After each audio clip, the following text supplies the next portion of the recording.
O Rafael Lage quer saber se o Marinacks vai investir no Vasco mesmo. Rafa, informação que eu tenho é de que não. De que o acordo está bem encaminhado com o São Paulo, e aí é um ou outro. Não dá para o Marinacks ser parceiro de dois clubes de futebol no mesmo país. O São Paulo, inclusive, colocou como condição sine qua non que fosse um negócio apenas com o tricolor.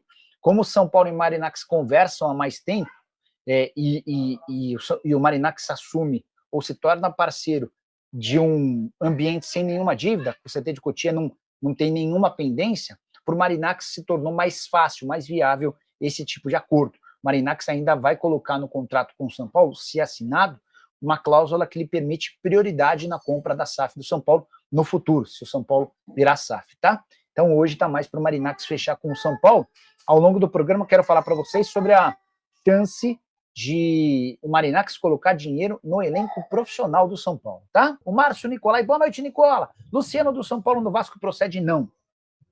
Luciano já foi especulado em outros clubes brasileiros, mas não demonstrou a intenção de sair do São Paulo. O Tricolor até precisa reduzir sua folha salarial. Cheguei a contar para vocês no vídeo de hoje cedo que o São Paulo hoje tem 3 milhões de reais a mais por mês daquilo que está previsto no orçamento. E o São Paulo desse ano precisa cumprir o orçamento. Mas o Luciano não sairá, não vai haver negócio com... O Vasco contratou 3 pontas, né? O Nuno Moreira, o Lloyd Augusto e também o Benjamin Garré. E há uma negociação em andamento com o Brian Palacios. Deixa eu até explicar como é que está essa história do Brian Palacios. O Palacios é um atacante colombiano que foi comprado pelo Atlético Mineiro no ano passado do Atlético Nacional, operação de 3 milhões de dólares. O Galo já havia concordado em emprestar o Brian Palacios até dezembro, com opção de compra. Mas o Atlético acabou pedindo que o Vasco aguardasse mais algum tempo para até que o Hulk se recuperasse, porque o Hulk está machucado. Existe a preocupação de que, sem o Hulk, o Atlético tenha poucas opções para velocidade. Júnior Santos também machucado, enfim.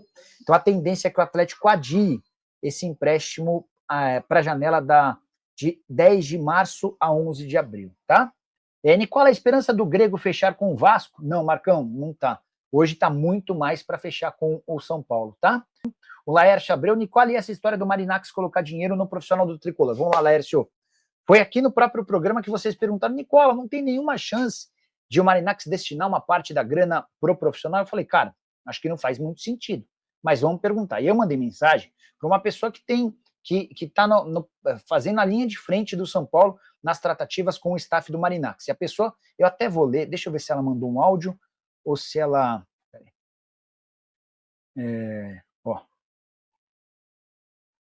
Está no projeto, tá? Eu perguntei, tem alguma... A pergunta tinha sido do Ricardo Madeira. Nicola, será que o São Paulo não tem algum acordo com o Marinacks para vir algum investimento para o time principal devido à crise financeira? Aí eu mandei esse print e perguntei, aqui tem alguma possibilidade?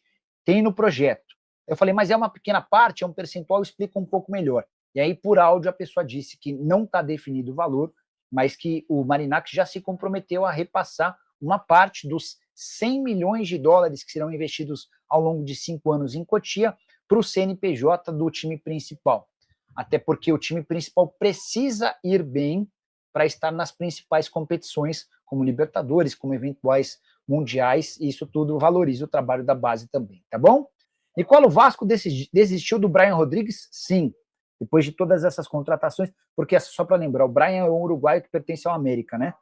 O América chegou a aceitar uma proposta do Vasco, mas condicionou a liberação para metade do ano. O Vasco não pode esperar até a metade do ano, até por isso já contratou 3 e tem negociação com um 4º, tá?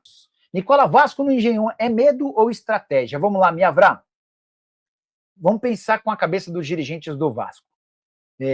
Na reunião do Conselho Técnico, na terça-feira, todo mundo tentou convencer o Vasco a levar o jogo para o Maracanã.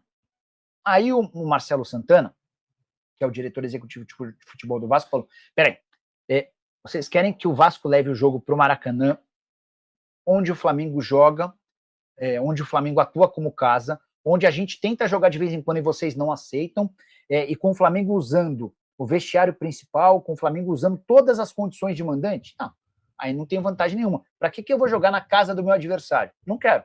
Quero jogar em São Januário. Não, em São Januário não dá. Ah, por que não dá? Não dá, policiamento, segurança. Beleza. Então, não vou jogar na minha casa, mas também não vou jogar na casa do Flamengo. Vou jogar numa terceira casa, no Newton Santos. Ah, mas o Newton Santos tem gramado sintético, sim. Ah, o Coutinho reclamou, é verdade. Mas os caras quiseram fugir da casa do adversário. Eu consigo entender a decisão. Não sei se na condição de dirigente vascaíno eu aceitaria jogar no Maracanã com o Flamengo atuando no vestiário principal. Enfim, o que vocês fariam? É uma posição difícil, não é uma posição fácil não, tá? O Gabriel Volker consegue apurar se o Edin Cetré vem para o Vasco, já que o Neiser Villarreal melou. Esse é um atacante que foi muito bem na seleção da Colômbia no Sul-Americano Sub-20, né? Foi artilheiro da competição com 8 gols, mais 4 assistências. O Villarreal até, o time do Villarreal, o time com quem o Villarreal tem contrato lá na Colômbia, o Millonarios, até aceitou a proposta do Vasco. Mas o Villarreal tem um acordo encaminhado para jogar no Porto, tá? O Cetré foi uma possibilidade, mas, cara, depois do Nuno, depois do Benjamin Garré e do Lloyd, a ideia do Vasco é fechar o ciclo de contratações para o ataque com Brian Palacios, tá? Vai começar a semifinal do Campeonato Estadual amanhã. Então já chega deixando o seu like, comenta, compartilha a tua expectativa para esse primeiro jogo. Estádio Newton Santos, 5h45 da tarde com 3 reforços. Vamos falar sobre eles aqui. 2 já foram apresentados, falaram ontem aqui no nosso canal ao vivo. O terceiro já chegou, enfim, vamos falar sobre o presidente Pedrinho. Você sabia, vou começar logo com essa notícia, que o presidente Pedrinho teve que colocar os seus bens à disposição da Justiça caso haja uma penhora na recuperação judicial. Como é que pode haver uma penhora, Azevedo? Em caso de gestão temerária, fraude, corrupção, os bens do presidente foram colocados como garantia. Você colocaria os bens da sua família como garantia do Vasco da Gama em caso de uma gestão temerária, corrupção, fraude? Você colocaria? Quantos políticos do Vasco fizeram isso até hoje? E pensa o seguinte, torcedor, não são os bens do Pedrinho, são os bens da família do Pedrinho. Você não imagina que ele tenha tido uma reunião com a família? Torcedor, por que eu estou trazendo esse tema aqui logo na nossa abertura? Para fazer você refletir, torcedor. Eu acho que é importante cada um de nós vascaínos refletir sobre o papel de cada ator na nossa cena política do Vasco. Existem aqueles que querem o bem do Vasco. Existem aqueles que querem destruir para o bem dele. E não é o Vasco, é dele político, do seu grupo político. Tem torcedor, pelo menos assim ele se denomina, que tá doido que a RJ dê errado. Tá doido que o Vasco perca amanhã. E não tá comemorando a chegada dos reforços. Sabe por quê? Porque ele não quer o bem do Vasco. É só raciocinar, torcedor. Aliás, ontem o Vasco divulgou, e eu tive lá no CT e conversando com algumas pessoas, o Vasco divulgou que já começou a fazer a sua área molhada, onde vai ter uma piscina com hidromassagem, enfim, um espaço para a recuperação dos atletas. E ontem, conversando com algumas pessoas do CT, e elas me diziam o seguinte, olha, mudou realmente aqui a administração do CT, muito melhor, muito mais humana a relação, o ambiente está ótimo para trabalhar. E quando a gente fala ambiente ótimo para trabalhar, torcedor, não necessariamente é só o vestiário, não. É o dia a dia, é o pessoal da cozinha, da segurança, da portaria, da rouparia, pessoas que são tão importantes quanto os novos reforços, quanto o Coutinho, quanto o Payet, quanto o Verratti, são da mesma importância, porque essas pessoas fazem o dia a dia e elas são invisíveis aos olhos do torcedor. Mas eu faço questão de trazer aqui as informações. Como no ano passado, o presidente Pedrinho, que levou alguns funcionários para viajar pagando do próprio bolso, para que eles se sintam incluídos. E cada vez mais estão incluídos no dia a dia do Vasco da Gama. Azevedo está levando fé que o Vasco vença esse jogo.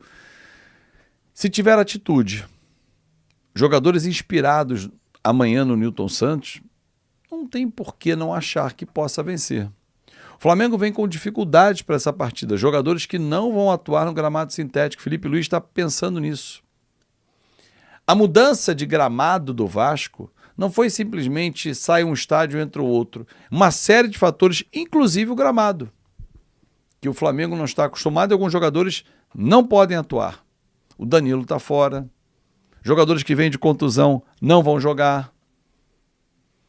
E outra, jogar no Maracanã, até conversando com funcionários do Vasco ontem também no CT, ele me dizia o seguinte, cara, a gente entra no Maracanã, a gente não está na casa do Vasco. É todo envelopado de Flamengo.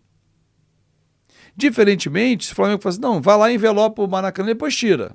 Legal. Ué, ontem a Conmebol envelopou todo o estádio Newton Santos por dentro, todo envelopado, e vai tirar tudo para amanhã no jogo do Vasco e Botafogo e Flamengo não ter nada. E não tem envelopado do Botafogo. O estádio é administrado pelo Botafogo, tá lá. Mas você não entra no vestiário e fica vendo fotos do Botafogo. Então, assim, são alguns detalhes num jogo mental que fazem a diferença. E amanhã o técnico Fábio Carille terá à disposição, né, 3 jogadores que chegaram agora. Ontem deram entrevistas o Benjamin Garré e também o Nuno Moreira, entrevista oficial, apresentado, vestiram as camisas 15 e 17, respectivamente. Os familiares estavam lá, foi muito bacana. Mostrei ao vivo aqui, se você perdeu, eu vou colocar no fim do vídeo para você clicar e assistir. Aí pode correr, porque a live demorou 1h30 mais ou menos. Pega a meia hora final, que é quando tem a entrevista do Garré primeiro, depois do Nuno Moreira. Que falaram coisas bem interessantes. Os dois já jogaram em sintético, não tem problema nenhum. Nuno Moreira e o Garré mostrando muita personalidade, falando sobre o clássico, falando da importância, das críticas que chegam e que não afetam o grupo. Gostei da postura dos dois, mas não acredito que comecem como titular. Paulinho está suspenso, vinha ficando como opção no banco. Eu acredito que a formação será Léo Jardim, Paulo Henrique, João Vitor. Que esteja calmo, hein, João Vitor. Lucas Freitas, tem ido muito bem, Lucas Piton. Hugo Moura, Cocão, Zucarello, Coutinho, Rayan e Verratti. Essa, para mim, deve ser a formação que o Vasco vai entrar em campo amanhã às 5h45 da tarde no estádio Newton Santos. Mas no banco, ele vai olhar e vai ter Payet, para trocar no lugar do Coutinho, vai ter o Lloyd Augusto, angolano, que chegou, cheio de disposição, impressionando a comissão técnica e principalmente a diretoria. Benjamin Garré e também o Nuno Moreira. Opções para meio, para ataque, opções no plural que o Vasco não tem tido. Tietê é dúvida para esse jogo, com uma lesão no joelho. Se ele não jogar, joga o Cocão, né? Mas a tendência é não jogar, até porque é no sintético, né? Então o Vasco também tem que preservar os seus. Se o Flamengo vai fazer isso com os seus, o Vasco da mesma forma. Então é isso aí, torcedor vascaíno, se você está empolgado aí com as contratações que o Vasco fez ultimamente e está contente, né, com esses reforços que chegou no Vasco e empolgado para esse clássico de amanhã, onde esses atletas já devem estrear com a camisa do Vascão, e esperamos que façam um bom desempenho dentro de campo e possam trazer a vitória para o Vasco da Gama, que é o que importa. O Vasco vencer aí logo esse primeiro jogo, poder tirar a vantagem do rival de jogar por placares iguais e o Vasco ter aí uma tranquilidade para a segunda partida. Se o Vasco desempenhar bem dentro de campo, como fez naquele segundo tempo contra o próprio adversário, né, na fase de grupos, onde o Vasco acabou sendo derrotado, onde saiu fazendo o primeiro tempo pífio, no segundo tempo a equipe qualidade, pressionando o rival, pressionando sempre lá em cima. O Vasco atacou, mas faltou eficiência para poder empatar o jogo naquela altura do campeonato. E no finalzinho acabou sofrendo o segundo gol. Mas acredito que se o Vasco jogar com aquele empenho, o Vasco consegue uma vitória amanhã no estádio Newton Santos. Não esqueça de deixar like, se inscrever no canal e ativar o sininho de notificações.